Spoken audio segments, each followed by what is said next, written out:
चलो विद्यार्थी मित्रों, આપણે જોઈએ ટોપિક 6.12 સંઘાત. સંઘાત એટલે કે અથડામણો.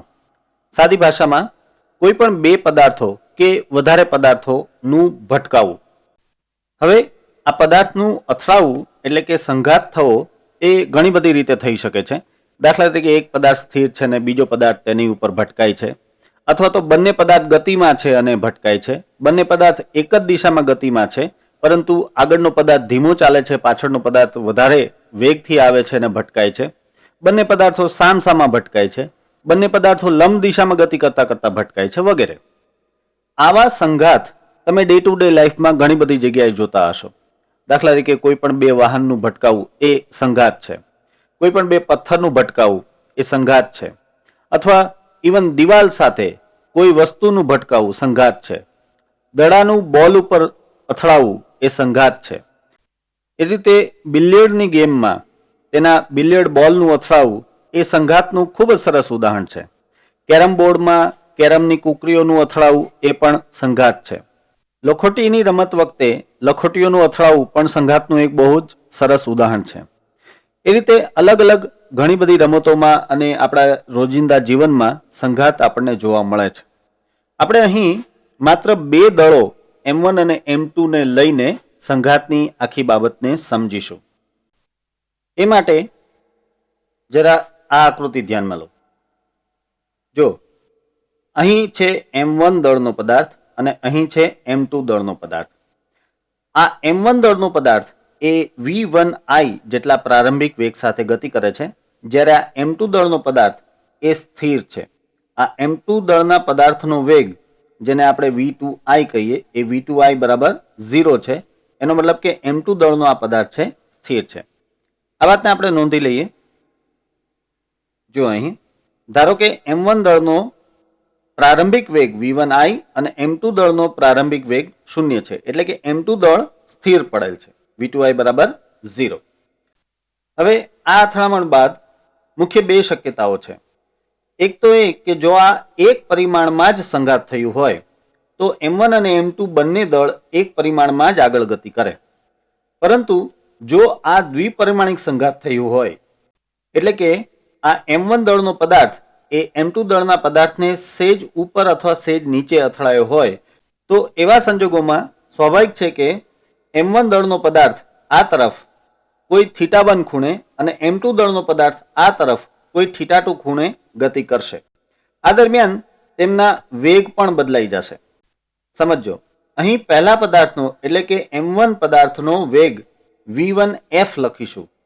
અહીં I જે લખેલો છે, I એટલે ઇનિશિયલ પ્રારંભિક, અને અહીં F જે લખેલો છે, F એટલે કે ફાઇનલ અંતિમ.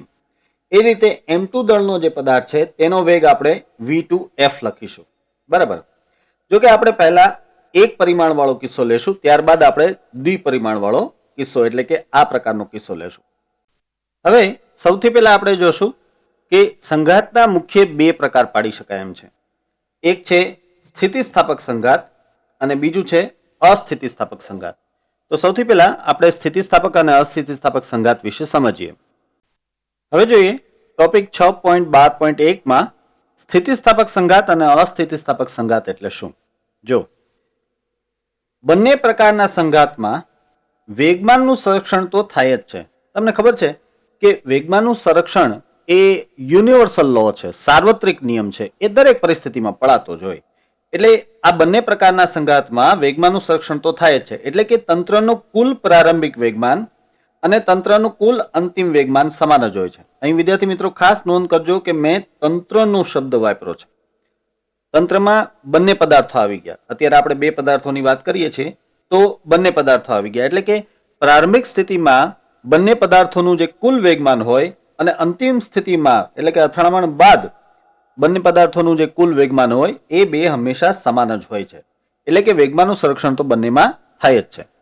એટલે આપણે કોઈ પણ જાતની અથડામણ માટે આ સૂત્ર લખી શકશું. સમજો, P1I પ્લસ P2I. યાદ રહે કે આપણે અત્યારે માત્ર બે પદાર્થોની વાત કરીએ છીએ.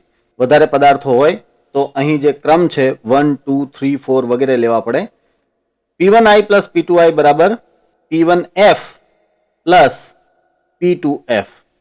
આ સમજો. જો આ પહેલા પદાર્થનો પ્રારંભિક વેગમાન, આ બીજા પદાર્થનું પ્રારંભિક વેગમાન, આ પહેલા પદાર્થનું અંતિમ વેગમાન અને આ બીજા પદાર્થનું અંતિમ વેગમાન. તો આ થયું તંત્રનું પ્રારંભિક વેગમાન. બંને પદાર્થોથી બનતા તંત્રનું પ્રારંભિક વેગમાન એ કેટલું હોય છે? બંને પદાર્થોથી બનતા તંત્રના અંતિમ વેગમાન જેટલું.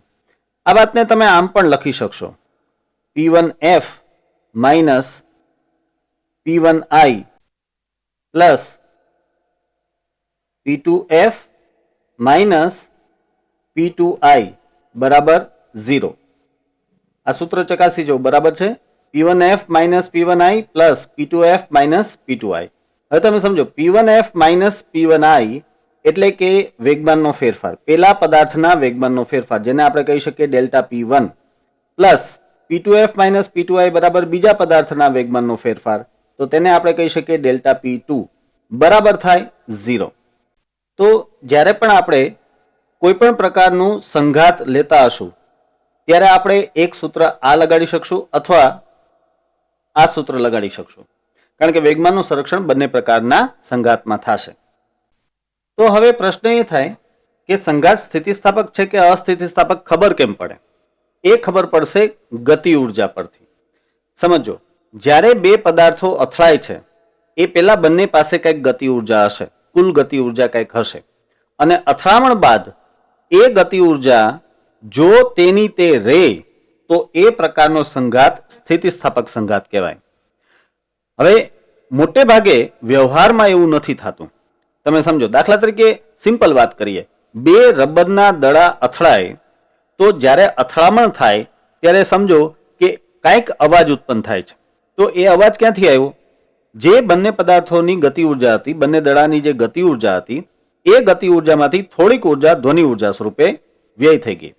ઉપરાંત એ રબરના દડા જ્યારે અથડાય છે ત્યારે તેમાં સંકોચન થાય છે. હવે સંકોચન થવાને હિસાબે તેમાં કંઈક ને કંઈક અંદર ઘર્ષણ ઉત્પન્ન થાય છે. રબરની અંદરના અણુઓ વચ્ચે, પરમાણુઓ વચ્ચે કંઈક ઘર્ષણ ઉત્પન્ન થાય છે, અને આ જે આંતરિક ઘર્ષણ છે તેના હિસાબે તેમાં કંઈક ઉષ્મા ઉર્જા ઉત્પન્ન થાય છે. બહુ માઇનોર પણ ઉષ્મા ઉર્જા ઉત્પન્ન થાય છે. તો એનો મતલબ એમ થયો કે આ ઉષ્મા ઉર્જા ક્યાંથી આવી? બંને પદાર્થોની જે પ્રારંભિક ગતિ ઉર્જા હતી તેમાંથી ઉષ્મા ઉર્જા આવી. તો કહેવાનો મતલબ એમ છે કે જે પ્રારંભિક ગતિ ઉર્જા હતી તેમાંથી થોડીક ઉર્જા ઉષ્મા ઉર્જામાં ગઈ, થોડીક ઉર્જા ધ્વનિ ઉર્જામાં ગઈ, અને બાકી વધે છે તે ગતિ ઉર્જામાં આવે છે. અથડામણ બાદ પણ બંને દડા ગતિમાં જ હશે ને? તો એ જે અંતિમ ગતિ ઉર્જા છે એ સ્વાભાવિક છે કે પ્રારંભિક ગતિ ઉર્જા કરતા ઓછી હશે. તો આવા પ્રકારની અથડામણને, આવા પ્રકારના સંઘાતને કહેવામાં આવે છે અસ્થિતિસ્થાપક સંઘાત. આ વાત અહીં નોંધી લઈએ. જો તંત્રની પ્રારંભિક ગતિ ઉર્જા અને અંતિમ ગતિ ઉર્જા સમાન હોય, ફરી પાછી વાત, તંત્રની શબ્દ વાપર્યો છે એટલે બે પદાર્થો હોય તો બંને પદાર્થોની ગતિ ઉર્જાનો કુલ સરવાળો એ તંત્રની ગતિ ઉર્જા કહેવાય. તો આવી બંને પ્રારંભિક ગતિ ઉર્જાઓનો સરવાળો એ તંત્રની પ્રારંભિક ગતિ ઉર્જા અને અંતિમ ગતિ ઉર્જા જો સમાન હોય તો આવા સંઘાતને સ્થિતિસ્થાપક સંઘાત કહે છે.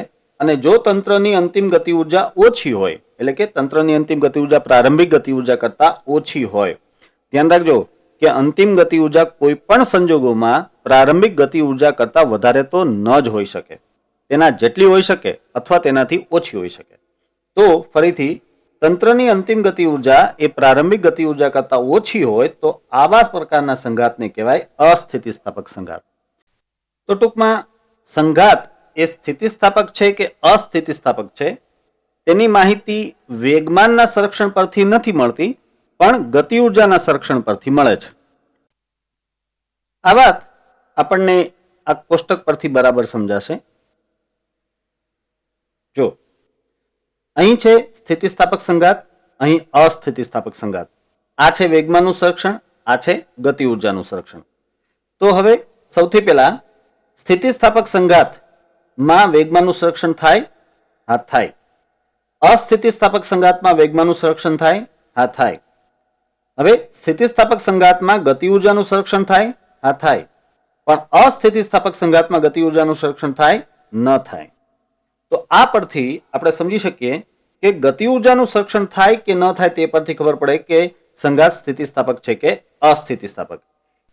એટલે હવે સ્થિતિસ્થાપક સંઘાત માટે આપણે એક વધારાનું સૂત્ર પણ ઉપયોગમાં લઈ શકીએ, અને આ છે સ્થિતિસ્થાપક સંઘાતમાં K1I પ્લસ K2I બરાબર K1F પ્લસ K2F. આ છે તંત્રની પ્રારંભિક ગતિ ઉર્જા અને આ છે તંત્રની અંતિમ ગતિ ઉર્જા. એ બંને સમાન થાય તો આ સ્થિતિસ્થાપક સંઘાત કહેવાય. તો જેવું કે મેં તમને આગળ કહ્યું તેમ કે સ્થિતિસ્થાપક સંઘાતમાં આપણે બે સૂત્ર વાપરી શકશું. એક તો આ સૂત્ર એટલે કે વેગમાનના સંરક્ષણનું સૂત્ર અને એક આ સૂત્ર એટલે કે ગતિ ઉર્જાના સંરક્ષણનું સૂત્ર. જ્યારે અસ્થિતિસ્થાપક સંઘાતમાં આપણે માત્ર આ એક જ સૂત્ર વાપરી શકીએ, વેગમાનના સંરક્ષણના સૂત્રનો જ આપણે ઉપયોગ કરી શકીએ. હવે આપણે હજુ એક વ્યાખ્યા જોઈએ અને એ છે સંપૂર્ણ અસ્થિતિસ્થાપક સંઘાતની વ્યાખ્યા. જો આ વ્યાખ્યા આ રીતે આવશે: જો અથડામણ બાદ બંને પદાર્થો એક જ સાથે ગતિ કરવા લાગે તો તેવા સંઘાતને સંપૂર્ણ અસ્થિતિસ્થાપક સંઘાત કહે છે. જો અહીં આપણે વાત કરી કે જો પ્રારંભિક ગતિ ઉર્જા કરતા અંતિમ ગતિ ઉર્જા ઓછી હોય તો તેને અસ્થિતિસ્થાપક સંઘાત કહે છે.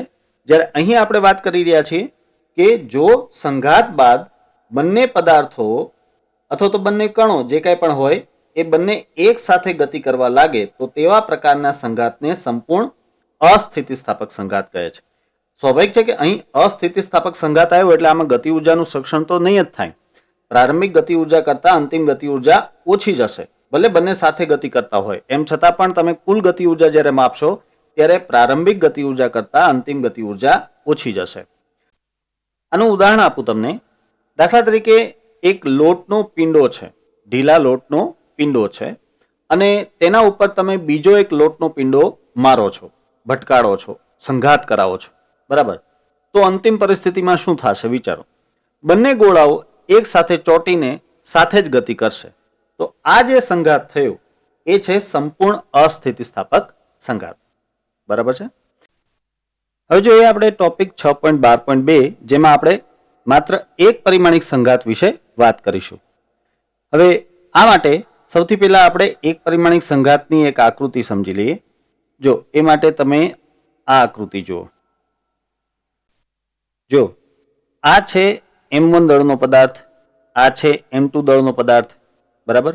આ M1 દળનો પદાર્થ છે તેનો જે પ્રારંભિક વેગ છે તેને આપણે V1I કહીએ છીએ. M2 દળનો જે પદાર્થ છે તેનો પ્રારંભિક વેગ આપણે V2I કહીએ છીએ. જો કે આપણે સરળતા માટે V2I તરીકે 0 લેશું, પરંતુ અહીં હું તમને કહેવા માંગુ છું કે એક વ્યાપક રીતે જો વાત કરીએ તો આપણે તેને V2I નામ આપી શકીએ. હવે આ જે પરિસ્થિતિ છે એ સંઘાત પહેલાની છે. આ છે સંઘાત પહેલાની પરિસ્થિતિ અને આ જે બીજી પરિસ્થિતિ બતાવેલી છે એ સંઘાત થઈ ગયા પછીની છે, એટલે કે સંઘાત બાદની પરિસ્થિતિ છે. તો સંઘાત બાદની પરિસ્થિતિમાં આ જે M1 દળનો પદાર્થ છે તેનો વેગ એ હશે V1F અને આ જે M2 દળનો પદાર્થ છે તેના વેગને આપણે કહેશું V2F. બરાબર? અત્યારે તમે જોઈ શકો છો કે સંઘાત બાદ પણ આ બંને પદાર્થો એક જ રેખા ઉપર રહે છે, એટલે કે આ જે ગતિ છે એક પરિમાણિક ગતિ છે. તો આ સંઘાત એક પરિમાણિક સંઘાત છે. હવે અહીં સૌથી પહેલી વાત તમને સમજાઈ જતી હશે કે અહીં ખૂણો θ1 અને θ2 બરાબર 0 થાય. આપણે આગળ જે આકૃતિ જોઈતી તેમાં સંઘાત બાદ પદાર્થો આમ θ1 અને θ2 ખૂણે જતા હતા એવું બતાવ્યું હતું, પરંતુ અહીં તમે સમજી શકશો કે θ1 અને θ2 બંને શૂન્ય થઈ જશે. હવે આપણે આ એક પરિમાણિક સંઘાતમાં પહેલા અસ્થિતિસ્થાપક સંઘાત અને ત્યારબાદ સ્થિતિસ્થાપક સંઘાતની વાત કરીશું. યાદ રહે કે સરળતા માટે આપણે V2I એટલે કે બીજા પદાર્થનો પ્રારંભિક વેગ 0 લેશું, એટલે કે V2I બરાબર 0 લેશું. હવે સૌથી પહેલા આપણે સ્થિતિસ્થાપક સંઘાતની વાત કરી લઈએ. જો સ્થિતિસ્થાપક સંઘાતમાં પહેલા તો આપણે વેગમાન સંરક્ષણ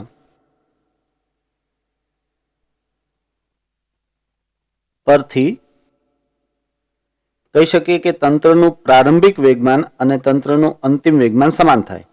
તો જો તંત્રમાં પહેલા પદાર્થનું પ્રારંભિક વેગમાન m1v1i લખાય પ્લસ બીજા પદાર્થનું પ્રારંભિક વેગમાન 0 થશે કારણ કે બીજા પદાર્થનું પ્રારંભિક વેગ 0 છે.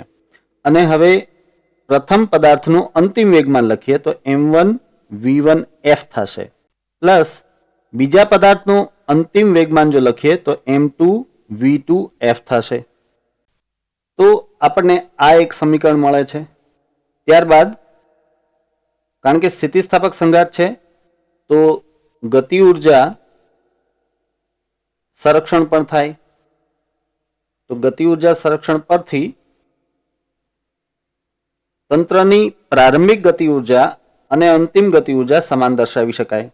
તો અહીં આવશે 1/2 m1v1i² પ્લસ 0 બીજા પદાર્થની પ્રારંભિક ગતિ ઉર્જા 0 બરાબર 1/2 m1v1f²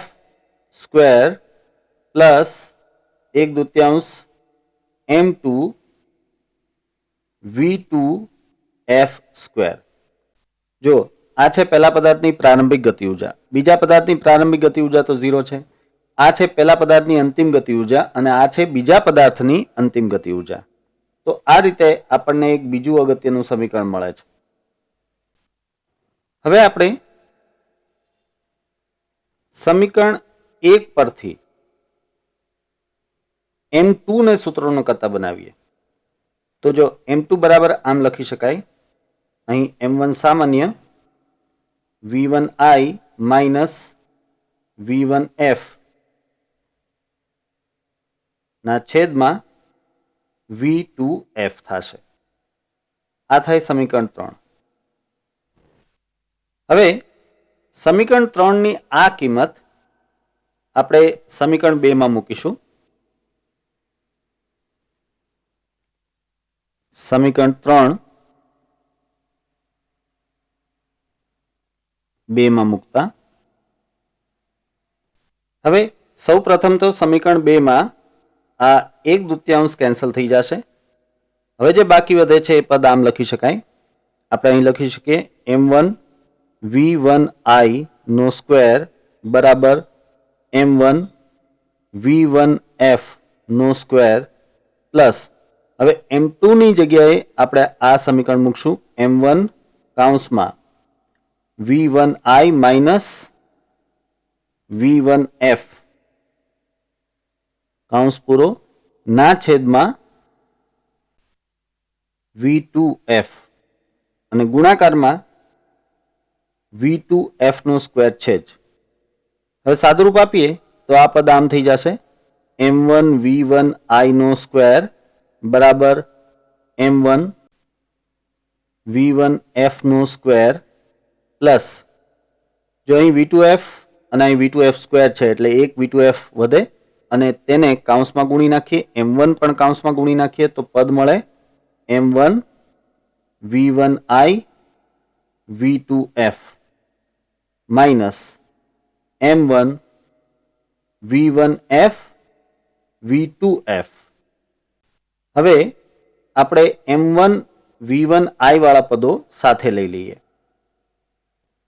તો આ m1v1i વાળા પદો સાથે લઈએ છીએ એટલે જો એક આ પદ અને એક આ પદ સાથે લઈએ છીએ તો અહીં કૌંસમાં મળશે v1i માઇનસ v2f બરાબર જમણી બાજુએ m1v1f વાળા પદો સાથે લઈ લઈએ એટલે કે આ પદ અને આ પદ બંનેમાં m1v1f છે એ સામાન્ય નીકળી જાય તો અહીં આપણને મળે v1f માઇનસ v2f બરાબર. અહીં સ્વાભાવિક છે કે બંને બાજુથી m1 કેન્સલ થઈ જશે અને ફરી કૌંસમાં પદોને અંદર ગુણી નાખીએ તો v1i² માઇનસ v1i v2f બરાબર અહીં v1f² માઇનસ v1f v2f આપણને મળે. આ પદોને આમ ગોઠવી શકાય v1i² માઇનસ v1f² બરાબર. હવે જો આ જે બંને પદો છે તે બંનેમાંથી v2f સામાન્ય કાઢી લઈએ તો અહીં લખી શકાય v2f કૌંસમાં v1i માઇનસ v1f. ડાબી બાજુએ સાદું રૂપ આપીને આમ લખી શકાય v1i માઇનસ v1f કૌંસ પૂરો v1i પ્લસ v1f. આ સૂત્ર તમને યાદ જ હશે, a square minus B square બરાબર a માઇનસ બી ગુણ્યા a પ્લસ બી. અને જમણી બાજુએ v2f કૌંસમાં v1i માઇનસ v1f. હવે અહીં પણ આ બે કૌંસ v1i minus v1f v1i minus v1f cancel થઈ જાય, તો હવે આ પરથી આપણે v2f ને સૂત્રોનો કરતા બનાવી શકશું. તો એ હવે અહીં લઈ લઈએ. હું લખું કે v2f બરાબર v1i પ્લસ v1f જે છે સમીકરણ 4. આ સમીકરણને સમીકરણ 1 માં મૂકતા, જો સમીકરણ 1 યાદ કરાવી દો તમને. સમીકરણ 1 આ છે m1 v1i બરાબર m1 v1f plus m2 v2f, જ્યાં v2f તરીકે આપણે આ જે પદ મેળવેલું છે તે મૂકશું.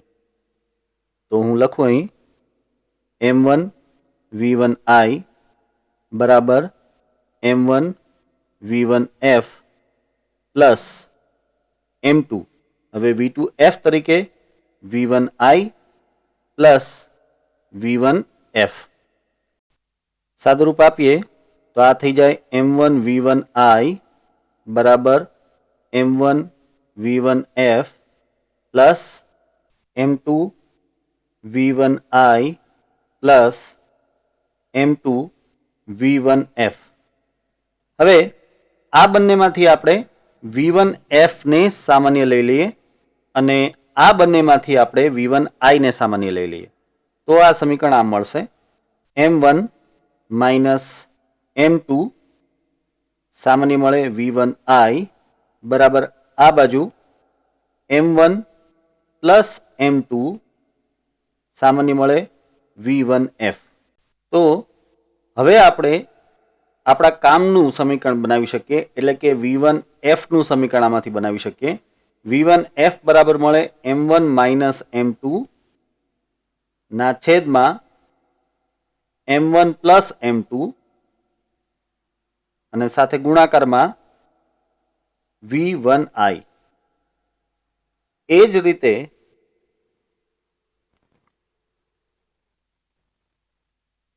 v2f બરાબર પણ મેળવી શકાય 2m1 ના છેદમાં m1 પ્લસ m2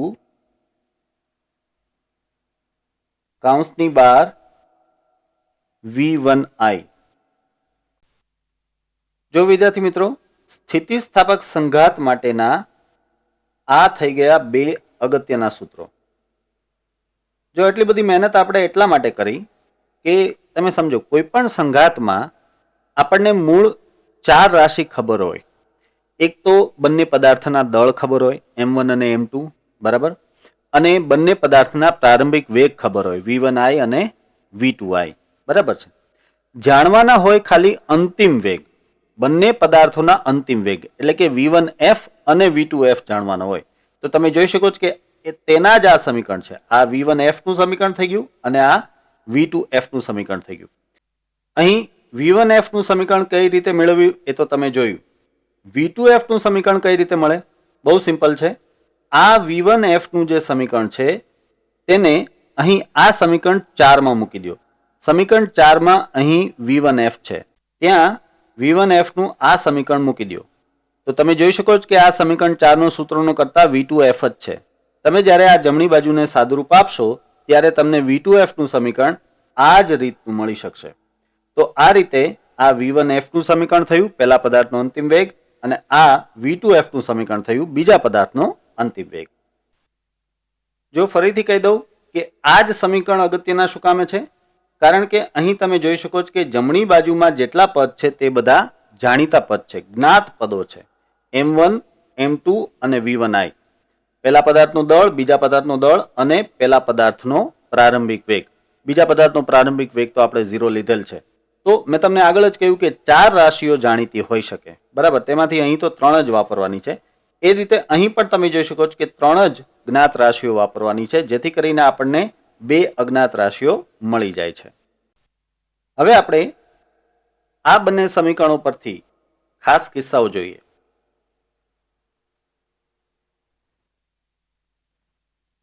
ખાસ કિસ્સા.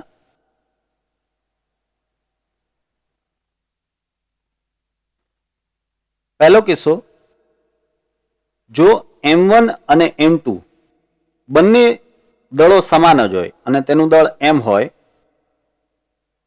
તો શું થાય સમજો. તો V1F બરાબર M-M ના છેદમાં M+M થાય અને ગુણાકારમાં V1I બરાબર સ્વાભાવિક છે કે 0 થઈ જાય. અને જો કે V2F શું થાય? V2F બરાબર થઈ જાય 2M ના છેદમાં M+M અને V1I, એટલે કે V1I થઈ જાય. બહુ ઇન્ટરેસ્ટિંગ પરિણામ છે વિદ્યાર્થી મિત્રો, જોજો. આનો અર્થ એમ થાય કે જો બે સમાન દળવાળા પદાર્થો અથડાય, જેમાં એક પદાર્થ ગતિમાં હોય અને બીજો પદાર્થ સ્થિર હોય, તો અથડામણ બાદ પહેલા પદાર્થનો જે અંતિમ વેગ છે એ 0 થઈ જાય. એટલે પહેલો પદાર્થ જે ગતિમાં આવતો હતો તે સ્થિર થઈ જાય અને બીજા પદાર્થનો અંતિમ વેગ એ પહેલા પદાર્થના પ્રારંભિક વેગ જેટલો થઈ જાય. એટલે કે બીજો પદાર્થ જે સ્થિર હતો તે હવે પહેલા પદાર્થના પ્રારંભિક વેગ જેટલા વેગથી ગતિ કરવા માંડે. આ વાત તમે કેરમ બોર્ડમાં ખાસ નોંધ કરતા હશો. તમે કેરમ બોર્ડમાં 2 સ્ટ્રાઇકર લ્યો, એક સરખા 2 સ્ટ્રાઇકર, કુકરી નહીં, 2 સ્ટ્રાઇકર લો. હવે પહેલા સ્ટ્રાઇકરને બીજા સ્થિર પડેલા સ્ટ્રાઇકર ઉપર અથડાવો. સાંભળજો બરાબર. પહેલું સ્ટ્રાઇકર ગતિમાં લાવવાનું છે, બીજું સ્ટ્રાઇકર વચ્ચે સ્થિર છે. ઓકે, તો પહેલા સ્ટ્રાઇકરને બીજા સ્ટ્રાઇકર ઉપર અથડાવો તો તમે જોશો કે પહેલું સ્ટ્રાઇકર એ બીજા સ્ટ્રાઇકરની જગ્યાએ સ્થિર થઈ જશે અને બીજું સ્ટ્રાઇકર એ પેલા સ્ટ્રાઇકરના વેગથી આગળ ગતિ કરી જશે. એ જ વાત અહીં સાબિત થઈ રહી છે. ચાલો હજી એક બીજો કિસ્સો જોઈએ. જો M1 is very less than M2, એટલે કે જે પેલો પદાર્થ છે કે જે ગતિમાં આવી રહ્યો છે તેનું દળ ખૂબ જ ઓછું છે અને જે આગળ સ્થિર પડેલો પદાર્થ છે તેનું દળ વધારે છે, તો શું થાય? આવું હોય તો શું થાય? જો આવા સંજોગોમાં એક વાત આપણે સમજીએ. અહીં M1 - M2 A nearly equal to -M2 થઈ જાય. આ બહુ સિમ્પલ વાત છે વિદ્યાર્થી મિત્રો. હું એમ કહું છું કે M1 એ 10 હોય અને M2 એ 1000 હોય, તો થઈ ગયા M1 is very less than M2, બરાબર. તો હવે અહીં શું થાય? 10 - 1000 એ આશરે -10,000 જેવા જ થાય ને. આમ તો 10 - 1000 એટલે બરાબર છે કે -990 થાય, બરાબર છે. પણ -990 એટલે આશરે -1000 જ થયા ને. તો હું લખી શકું કે M1 - M2 A nearly equal to છે -M2 અને M1 + M2 એ પણ નિયરલી ઇક્વલ ટુ છે M2 કે નહીં? સમજો, 10 + 1000 પણ આશરે 1000 જ ગણાય. 1000 + 10 એટલે 1010 કહેવાય તોય ચાલે, પણ આશરે 1000 કહીએ તોય ચાલે. એટલે M1 + M2 nearly equal to M2 થાય. તો હવે આપણે જોઈએ કે આપણા V1F અને V2F ના સૂત્રોમાં શું જોવા મળે. ચાલો, V1F બરાબર શું થશે જોજો. અહીં M1 - M2 બરાબર લેવાના છે -M2, M1 + M2 બરાબર લેવાના છે +M2, એટલે આ થશે -M2 ના છેદમાં +M2 અને ગુણાકારમાં V1I, એટલે M2 કેન્સલ થઈ જાય તો v1i. v2f ની વાત કરીએ. v2f માં અંશમાં આવશે 2m1 ના છેદમાં આવશે m2. m1 પ્લસ m2 બરાબર લેવાના થાય m2 અને તો આ ગુણાકારમાં છે v1i. તો આ થઈ જાય નિયરલી ઇક્વલ ટુ 0. આ વાતને સમજો. જો અત્યારે આ અંશમાં તમને 2m1 મળ્યા છે, છેદમાં તમને m2 મળ્યા છે. હવે m1 આપણે વાત કરીએ એમ કે m2 કરતાં ખૂબ જ ઓછો છે, એટલે આ એમ માનો કે 10 ગુણ્યા 2 એટલે કે 20 છેદમાં 1000 થયા. હવે 20 છેદમાં 1000 એટલે 0.02 થાય, જેને આશરે 0 કહી શકાય. સમજાણું? એટલા માટેથી ને આપણે v2f બરાબર આશરે 0 કહી શકીએ. હવે આનો અર્થ શું થાય સમજો. આનો અર્થ એ થાય કે પહેલો પદાર્થ છે તેનો અંતિમ વેગ એ પહેલા પદાર્થના પ્રારંભિક વેગ જેટલો જ પણ વિરુદ્ધ દિશામાં મળે. એટલે કે જ્યારે અથડામણ થાય ત્યારે પહેલો પદાર્થ એ પોતાની ગતિની વિરુદ્ધ દિશામાં પાછો ફરે અને બીજા પદાર્થનો અંતિમ વેગ એ 0 થાય. હવે તમને યાદ હોય તો કે બીજા પદાર્થનો પ્રારંભિક વેગ 0 જ હતો અને બીજા પદાર્થનો અંતિમ વેગ એ 0 આવ્યો. એનો મતલબ એમ થયો કે બીજા પદાર્થને કાંઈ ફેર ન પડે. આ કેના જેવી વાત છે વિદ્યાર્થી મિત્રો? એક ઉદાહરણ દ્વારા તમને સમજાવું. ધારો કે એક હાથી ઊભો છે અને તેના ઉપર તમે વોલીબોલનો દડો મારો. શું થાય? વોલીબોલનો દડો પાછો એ જ વેગથી બાઉન્સ થઈને પાછો આવે. બરાબર? એટલે કે v2f પહેલા પદાર્થનો અંતિમ વેગ બરાબર -v1i, એટલે કે પહેલા પદાર્થના પ્રારંભિક વેગ જેટલો પણ વિરુદ્ધ દિશામાં પાછો આવે.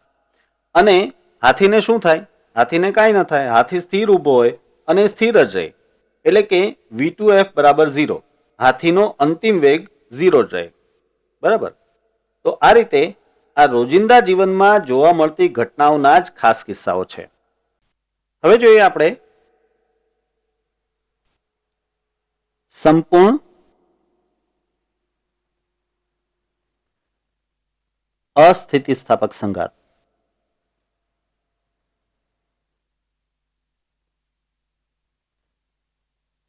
સંપૂર્ણ અસ્થિતિસ્થાપક સંઘાત વિશે વાત કરીએ. જો તમને ખ્યાલ છે કે સંપૂર્ણ અસ્થિતિસ્થાપક સંઘાતમાં અંતિમ સ્થિતિમાં બંને પદાર્થનો વેગ સમાન થઈ જાય, કારણ કે બંને સાથે ચોંટીને ગતિ કરે. સંપૂર્ણ અસ્થિતિસ્થાપક પદાર્થ કોને કહેવાય? કે જેમાં બંને પદાર્થો અથડામણ બાદ એક સાથે ગતિ કરે. એટલે આપણે આમ લખી શકીએ, અહીં v1f બરાબર v2f થશે. એટલે કે તેને આપણે vf જ નામ આપી શકીએ. જો આ પહેલા પદાર્થનો અંતિમ વેગ, આ બીજા પદાર્થનો અંતિમ વેગ, જો બંને પદાર્થો અથડામણ બાદ ચોંટીને ગતિ કરતા હોય તો આ બંને સમાન થાય અને તો તેને આપણે માત્ર vf નામ આપીએ. તો હવે આપણે વેગમાન સંરક્ષણ પરથી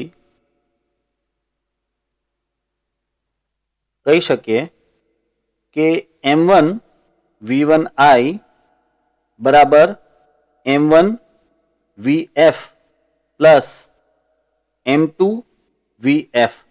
સમજો વિદ્યાર્થી મિત્રો, જો પહેલા પદાર્થનો પ્રારંભિક વેગમાન પછી બીજા પદાર્થનું પ્રારંભિક વેગમાન તો 0 છે. હવે આ પહેલા પદાર્થનું અંતિમ વેગમાન થયું. મેં અહીં v1f નથી લીધું, મેં સીધું vf લીધું છે. અને આ બીજા પદાર્થનું અંતિમ વેગમાન થયું. મેં અહીં v2f નથી લીધું, મેં સીધું અહીં vf લીધું છે. તો હવે આ પરથી vf નું સૂત્ર સાવ સરળ બની જાય. vf બરાબર થાય m1 ના છેદમાં m1 પ્લસ m2 અને ગુણાકારમાં v1i. બરાબર?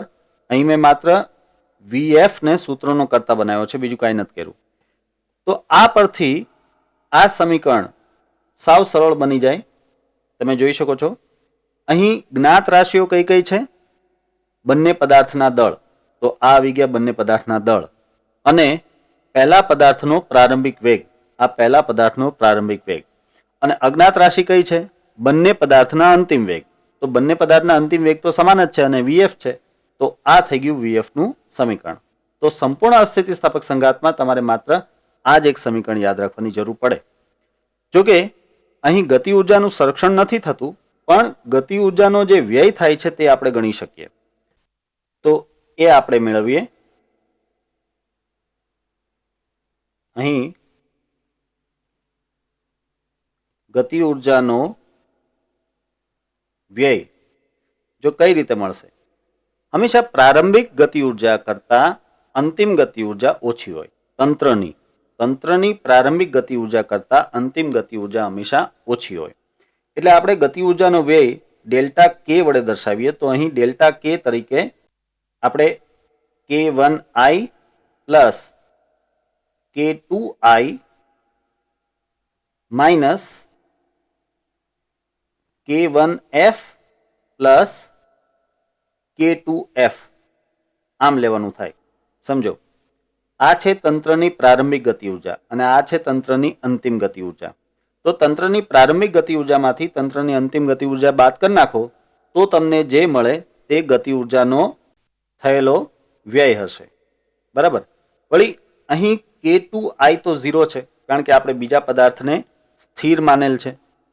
તો એ વાતને ધ્યાનમાં રાખીને આપણે આગળ વધીએ અને ગતિ ઉર્જાનો વ્યય લઈએ તો ડેલ્ટા કે તરીકે આમ લખી શકાય. જો K1I તરીકે 1/2 m1 v1 I no square minus K1F તરીકે 1/2 m1 v1 f નો square minus 1/2 m2 v2 f નો સ્ક્વેર બરાબર થશે 1/2 m1 v1 I no square minus, હવે અહીં સમજો, તમને યાદ છે કે v1f અને v2f તો સમાન છે, જેને આપણે માત્ર vf કહી શકીએ. તો હવે આ પદ આમ લખી શકાય 1/2 m1 પ્લસ m2 અને અહીં vf નો સ્ક્વેર. ધ્યાન રહે કે અહીં માઇનસ સામાન્ય લઈ લીધેલ છે, માટે અહીં પ્લસ છે. બરાબર. હવે આ જે vf છે ત્યાં આપણે આ સમીકરણ સ્ક્વેર કરીને મૂકી દઈએ તો આ સમીકરણ થશે 1/2 m1 v1 I no square minus 1/2 અને અંશમાં હું લખી નાખું આ m1 પ્લસ m2 એ તો છે જ, અને સાથે આ સમીકરણમાંથી m1 આવશે, પણ અહીં સ્ક્વેર કરવાનો છે તો m1 નો સ્ક્વેર અને આ થઈ જશે v1 I નો સ્ક્વેર છેદમાં અહીં તમે જોઈ શકો છો કે m1 પ્લસ m2 છે, જેનો સ્ક્વેર લેવાનો છે તો m1 પ્લસ m2 નો સ્ક્વેર. હવે સમગ્ર સમીકરણમાંથી આ v1 I નો સ્ક્વેર સામાન્ય નીકળે એમ છે, 1/2 પણ સામાન્ય નીકળે એમ છે, તેમજ અહીંથી m1 પણ સામાન્ય નીકળે એમ છે.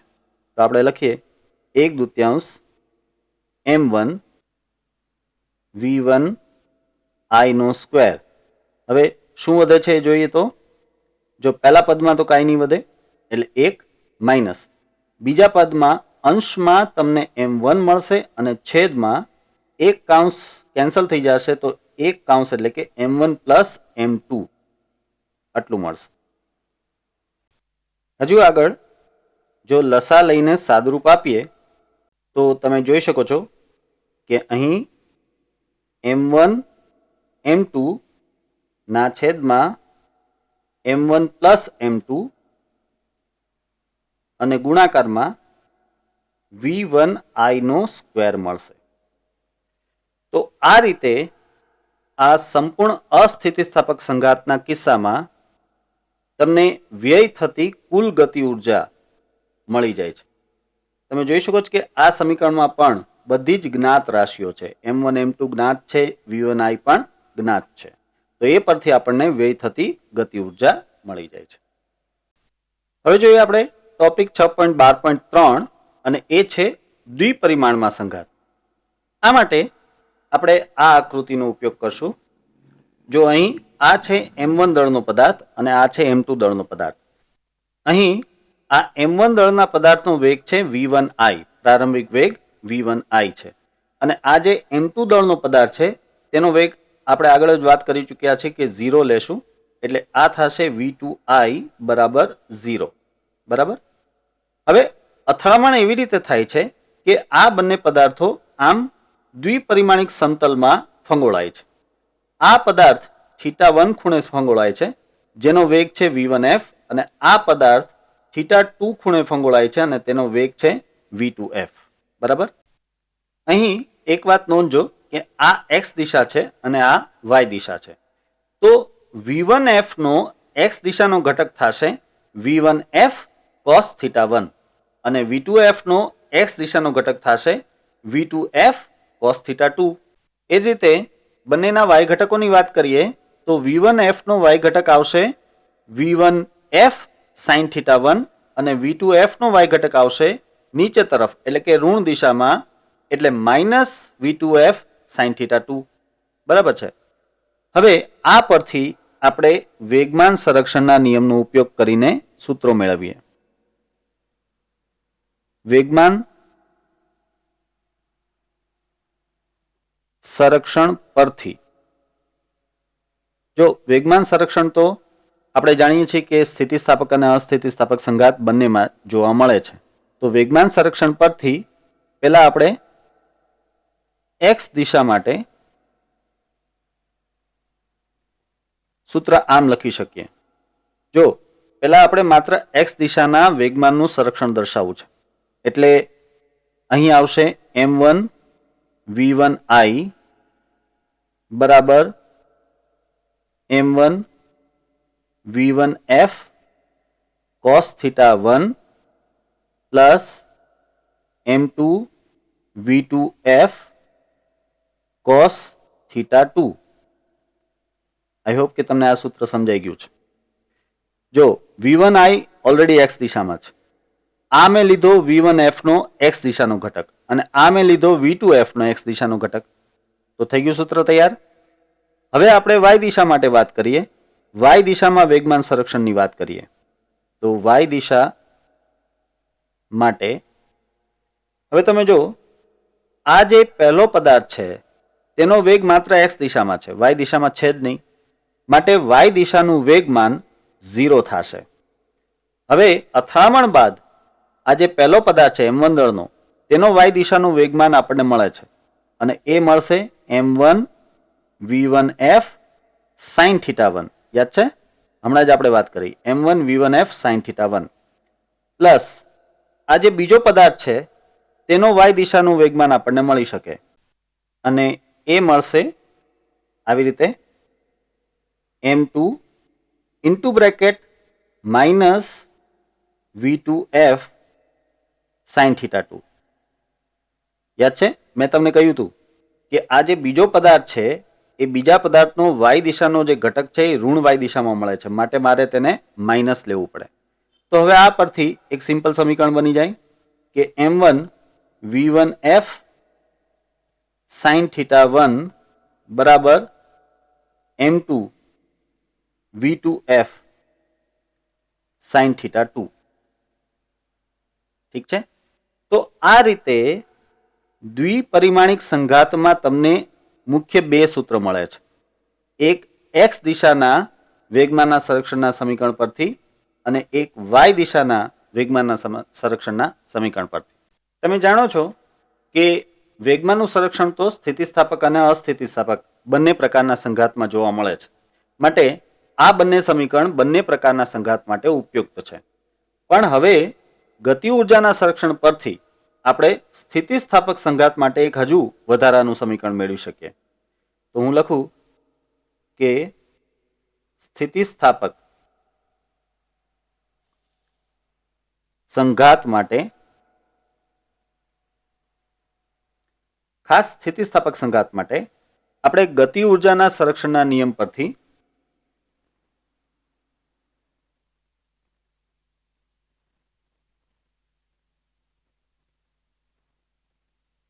આમ લખી શકીએ 1/2 m1 v1i નો સ્ક્વેર બરાબર 1/2 m1 v1f નો સ્ક્વેર પ્લસ 1/2 m2 V2F નો સ્ક્વેર. જો સ્થિતિસ્થાપક સંઘાત હોય તો ગતિ ઉર્જાનું સંરક્ષણ થતું હોય, અને જો ગતિ ઉર્જાનું સંરક્ષણ થતું હોય તો પ્રારંભિક ગતિ ઉર્જા અને અંતિમ ગતિ ઉર્જા સમાન થાય એવું આપણે કહી શકીએ. તો એ જ મેં અત્યારે અહીં દર્શાવેલ છે. આ છે પહેલા પદાર્થનું પ્રારંભિક ગતિ ઉર્જા, બીજા પદાર્થની પ્રારંભિક ગતિ ઉર્જા તો 0 છે. આ છે પહેલા પદાર્થની અંતિમ ગતિ ઉર્જા, અને આ છે બીજા પદાર્થની અંતિમ ગતિ ઉર્જા. તો આ રીતે જો દ્વિપરિમાણિક સંઘાત હોય અને તેમાં અસ્થિતિસ્થાપક સંઘાત હોય તો તમારે માત્ર આ બે જ સૂત્રો વાપરવાના રહે. પણ જો દ્વિપરિમાણિક સંઘાતમાં સ્થિતિસ્થાપક સંઘાત હોય તો તમે આ સૂત્ર પણ તેમાં ઉમેરી શકો, એટલે કે ટોટલ તમને 3 સૂત્રો મળશે. તો આ સાથે વિદ્યાર્થી મિત્રો આ લેક્ચર હું અહીં સમાપ્ત કરું છું. આશા છે કે આ બધા જ ટોપિક તમને બરાબર સમજમાં આવેલા છે. અહીં આપેલા બધા જ સૂત્રો જે ખાસ કરીને બ્રેકેટ કરેલા છે તે તમે બરાબર યાદ રાખજો, ખાસ યાદ રાખજો.